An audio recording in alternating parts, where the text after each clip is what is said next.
ঝর্ণা দাস।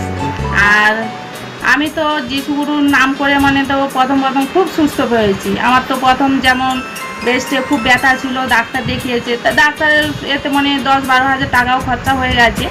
তার সেখানে বললো যে আপনার তুমিও, আমার শ্বশুরমশাই আজকে সুস্থ হয়েছে। পায়ে যে উনি তো বলতে পারলো না ঠিক করে, আমি বলে দিচ্ছি, ওনার হাঁটু মালাই চাকি পুরো ভেঙে গেছিলো।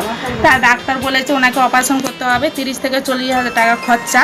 তা আমি বললাম আমি ওইসব বিশ্বাস করি না, ডাক্তার কথা আমি বিশ্বাস করি না। তার জন্য আমি ওনাকে বললাম যে যিশুগুরু এই গান করো, ভজন করো, বাক্য শোনো, প্রার্থনা করো, এতেই সুস্থ হবে। সত্যিকারের যিশুগুরুর এত মহিমা। তা ওনার তো 1 মাসের মধ্যে উনি সুস্থ হয়ে সেই পা নিয়ে হাঁটলো। ডাক্তার বলেছে ওনার 6 মাস এখন রেস্ট, বিছানা সজ্জা থাকবে, পটি করবে, পায়ে টয়লেট করবে, সব কিছু বিছানায়। সে তার থেকে কোনো দিনই করেনি, বাড়িতে বিছানায়। সেই 1 মাসের মধ্যে উনি সুস্থ হয়েছে। তা আমার মাধ্যমে অনেক কিছু সাক্ষী, আর কি বলবো, যিশুগুরু তো অনেক কিছু, আমার ছেলে মেয়ের থেকে সব কিছু রোগের থেকে আজকে আমি 3 বছর যিশুগুরুর থেকে নাম করে আমি বলছি যে আমার ছেলে মেয়েকে কোনো দিন আমি ওষুধ খাওয়াই।